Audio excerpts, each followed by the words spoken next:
How's it going, guys? And welcome to the fourth and final round for feature matches this week. We've got Mekk Invoked versus the Omni Hero deck, or just Heroes, whatever you want to call it.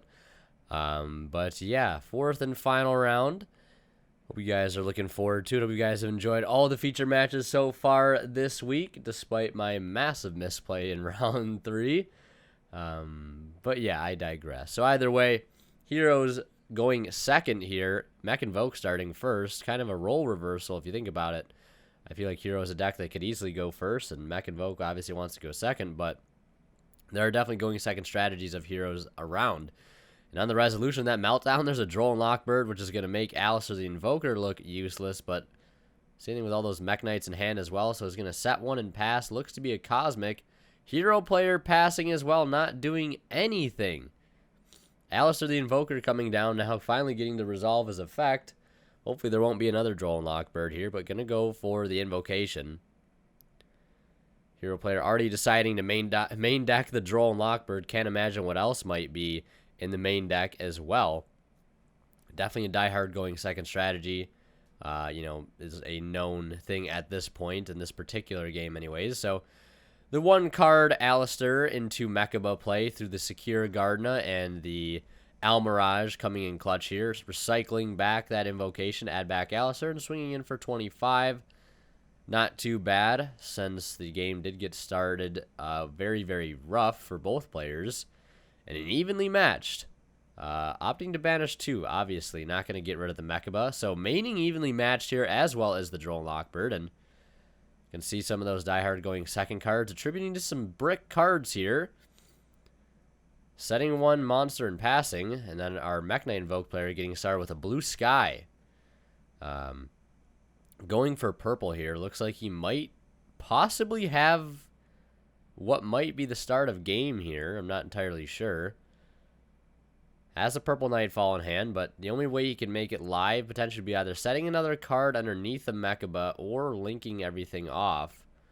But going to normal summon Alistair now. We're going to go back for that copy of Invocation. And at this point, very, very close to... I mean, you could easily get a Link 2 here, go for purple, and then go into a Boral Sword most likely and get another fusion back. But looks like he's going to go for Cross Sheep here, actually. Some good old Cross Sheep action. $15 card, by the way.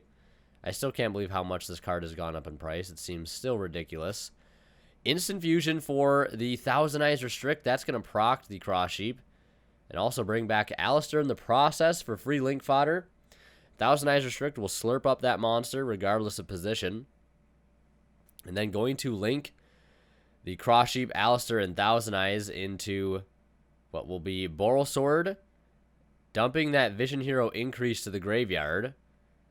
And then I think we're going to see another fusion summon here. Could be for Mekka most likely. But on the activation of the Invocation, he's going to have Nibiru the Primal Being. I mean, I guess it's not too terribly surprising since he was already maining Droll and evenly. But Nibiru going to come down right here. I mean, in that situation, do you be careful to stay under that 5-card limit, knowing there is Nibiru, knowing there has been Drolls? I don't know. It's maybe you feel like he's got nothing left at that point, and it is kind of safe to go in. Granted, he was going for the Mekka, but just a summon short, essentially. So Ragin will do for now, booking the Nibiru itself and running it over. So hero player getting started now with that E-call, but Ragin not too terrible in this situation. I mean, you'd rather it probably be Mekka at this point, but you can definitely slow down some Link plays regardless, so not too bad. So Stratos coming down now, using the effect to search, not destroy back row, up to the number of heroes in the grave with, I think, different names. So going to add any hero monster at this point. The Stratos, why everything else that searches in the game is named after him. So adding the Liquid Man, which is one of the newer, if not one of the newest hero cards in their arsenal. So now going to resolve Polymerization using Liquid Man and Stratos. Interested to see what he goes into now. Probably going, yeah, Absolute Zero. I believe it takes one hero and a water monster. And then Can use the effect of Liquid Man now to draw 2 and discard 1. The biggest draw to this card upon reveal is its fact to allow you to draw into more combo pieces mid-play, whether either you're fusing it with for polymerization like he's done here, or you're banishing it off of a Miracle Fusion, which is now searchable off of the Sunriser. So Ferris ditching Mally. Very strong combo here after resolving Liquid Man. And Liquid Man also has, I think, has another effect too on summon. It can revive a hero out of grave. Ragin going to book now the Absolute Zero in the extra monster zone, and then has the Cosmic Cyclone for the increase. Because it is treated as a continuous trap in the spell and trap zone like that. And if it once it tributes the Ferris for cost, you can respond with something like Cosmic to make sure it does not resolve. But now going to resort to using Malicious Engrave. I'll try to pronounce it correctly. Sometimes I say malicious, I don't know why, but summoning out Malicious, of course, off Malicious. Malicious, very, very delicious, some might say, and that's going to do it for his turn there. Going to start by using Invocation to immediately get back that trusty Alistair. Where would you be without him? Looks like our hero player has a copy of Miracle Fusion. Also, one thing I want to mention at this point, as per request of the hero player, is Connor from Team Eccentric. So if you guys want to check them out on YouTube, feel free to do so. But either way, linking now into Invoker of Madness and going to banish Alistair and checking the graveyard to see what attributes might be best. Plenty of attributes to work with in the hero grave. But going to banish a Nibiru for a Mekka-Knight. Now, the Nibiru token, I do believe, has quite a bit of attack at this point. And I think the Invoked player, I remember having some grief about not realizing how much defense Absolute Zero had. But of course, once Absolute Zero does leave the field, it will destroy, I believe, all cards the opponent controls, or something like that. It does have a board wiping effect once it leaves the field. But going to attack with a Nibiru, and then in the damage step, Mekka-Knight can negate because it doesn't negate the activation, and then swings in with everything else, leaving him with just 500. So I think this is where math was miscalculated. He didn't realize exactly what the exact defense was of Absolute Zero. So if he would have attacked with the Mekka-Knight first, I believe, he would have potentially had game right then and there. But now leaving our hero player with just only 500 life points, which may or may not be enough to make a comeback at this point. So yeah, Absolute Zero only having 2,000 defense. And if it leaves the field, you destroy all monsters your opponent controls. So obviously you do have to burn the negate there. And then I think we're also seeing another negate come down this turn already. I'm not entirely sure, actually. I think he might have discarded Phantasme off of the... Yeah, so now we're going to see the Mekka-Knight try to negate Ferris, but he can't actually do that because Ferris is a continuous trap. So discarding a spell won't work here. So Ferris will still go through. Again, that's one of those fine text rulings right there. But now the increase trying to resolve on field, and he'll negate by ditching Yellow Star. And then, much as, you know, people might be familiar with at this point, heroes have an absurd amount of play lines to go through. And it is kind of ridiculous sometimes. So following up with Vision Hero, Vion, dumping Shadow Mist, and then adding the Adusted Gold. And Adusted Gold, $70, by the way, pitching to add the Dark Calling, which is going to allow for a Malicious Bane summon. And then on the summon of Malicious Bane, I believe it has the option to like destroy all special summon monsters the opponent controls. I think gains attack for each. So very, very powerful card. Worth the price point? I think not. But now using Miracle Fusion, banishing Ferris and Adusted. Not Adusted, not Ferris, actually. Going for Liquid Man, Liquid Soldier, whatever his name ends up being here. Or whatever it ended up being, I should say. So banishing, looks like Shadow Mist and Liquid Man. Going for Sunriser. And then I think we'll also be able to resolve the effect of Liquid Man again, since it was used as fusion material. For the summon of a hero monster.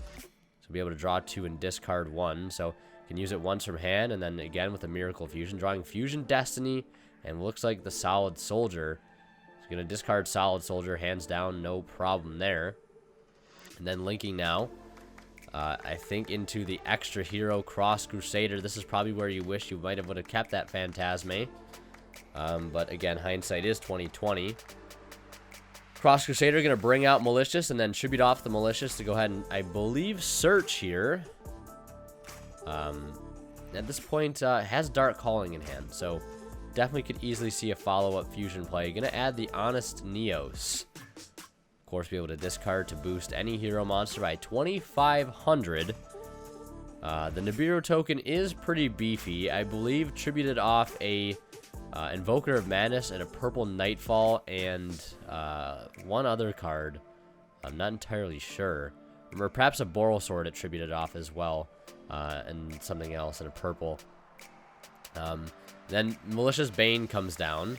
Not using the effect here on summon. And then we're going to see Fusion Destiny be played. Dumping the Celestial and the Dynatag. I can only imagine we'll see a Dystopia hit the board as well. To be able to take advantage of its attack manipulation effect, where if its attack is different than its original, you can destroy a card on the field, and it does become a quick effect. And sitting at 7,000 life points right now, you know, could be pretty close to game. Could use the Dynatag here, and boosting the Dystopia by 1,000. Now going to opt the effect to destroy a card, so it's just going to destroy the Nibiru token. And then clear the other two cards. I believe that was supposed to happen on the summon of Malicious Bane, but either way, doesn't matter.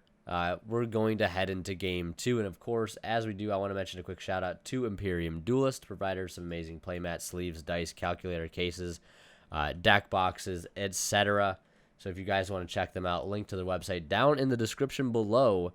And the discount code you can use at checkout to save 10% off your entire order. That is WinterKills10 off. So be sure to check them out. And also, if you want to help support the channel just by shopping on TCG Player, don't forget to use my affiliate link to them down in the description as well. Much appreciated. Also, consider hitting the join button as well. Plenty of ways to help support me in making videos for you guys on a daily basis, or as often as I can get them out to you guys, so it'd be greatly appreciated. Anyways, moving here into game 2, Vion's getting started, but it's going to be met with Ash Blossom, and then follows up with the Fusion Destiny, just allowing him to fuse from deck casually. But going back to Malicious Bane, basically says, you know, cannot be destroyed by battle or card effects. So the effect is just during the main phase. You can destroy all monsters the opponent controls with less attack than it, or equal to it. So that's why the board did get wiped there later on and not on summon. I thought the effect of Bane was on summon. But nope, it is just during the main phase. To blow everything up and then gains 200 attack for each card destroyed this way. So yeah, and it's all monsters the opponent controls, not just special summon ones. So Dystopia hitting the board and then linking that into Cross Crusader and then bringing back the Dystopia. And then tributing Malicious for Dystopia's effect to be able to search here. Going to add a copy of the Vision Hero Ferris. And I believe our Mekk-Knight player looks to have Gamma Seal, Cosmic in hand. Cosmic not going to do too much here, especially going second. I mean, maybe having the possibility of hitting maybe something like a Set Impermanence. The only thing I can really foresee Cosmic being good against here in this particular matchup is stopping the increase. But that's really about it. Maybe you're worried about a Mystic Mine, because that card is and has been all over the place lately. I mean, card has been absurd since day one, but I think people finally catching on that it is sometimes a instant game win. And how do I feel about instant game win cards like that? I don't feel too good about them being in the game, especially when it's just as easy as playing a field spell while your opponent has one monster and you do not, and perhaps your deck count might be higher than the opponent. And obviously, people not main decking spell and trap, removal in the main deck cards in the form of Cosmic and Twin, whatever it may be. So do catch people off guards a lot of time. So using Vion again and increase in combination to search some cards, Polymerization and Liquid Soldier now being played, going for the Sunriser, and that is going to search out Miracle Fusion, but also be able to use the effect of the Liquid Man here to be able to draw 2 and discard 1. So Chainlink 2 Sunriser, I think Chainlink 1 Liquid, to be able to draw 2 and discard 1 here. Or perhaps not using the effective liquid. Not that it doesn't matter, I guess, here. Maybe I'm missing something. I'm not a hero player myself. But, oh, just saving the effect for now with the Miracle Fusion. So banishing the Vion and the liquid for absolute 0. Okay, so yeah, he's got to obviously have a fusion monster to use Liquid Soldier for, one that is requiring a water, absolute 0 being one of those. So now going to cash in on that draw 2, discard 1. Picking up another copy of Fusion Destiny, going to decide to leave that one by the wayside and discard it. And now using Malicious again, summon out another copy of itself.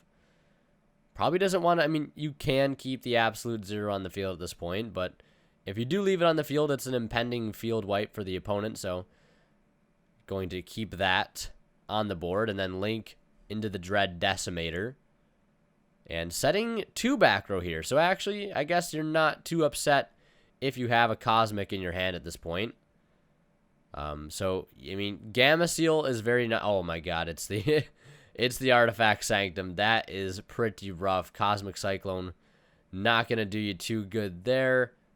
Can just chain it in response. But at this point, what are you saving the Gamma Seal for? I think the best thing, obviously, might be to go for either the Absolute 0 or the Dystopia, because that's going to provide disruption because of the Dread Decimator. I think it boosts up everything it points to by like 300 attack for every hero in the grave and on field with a different name. And I think it also gains attack as well. So pretty beefy field at this point. So if he doesn't have an answer to this, it could be an OTK next turn. But yeah, if that absolute 0 does leave the field, it is a monster board wipe for the opponent. So summoning out Indigo now. Plenty of columns to work with for Mekk-Knights, which is great. Summoning out Yellow Star.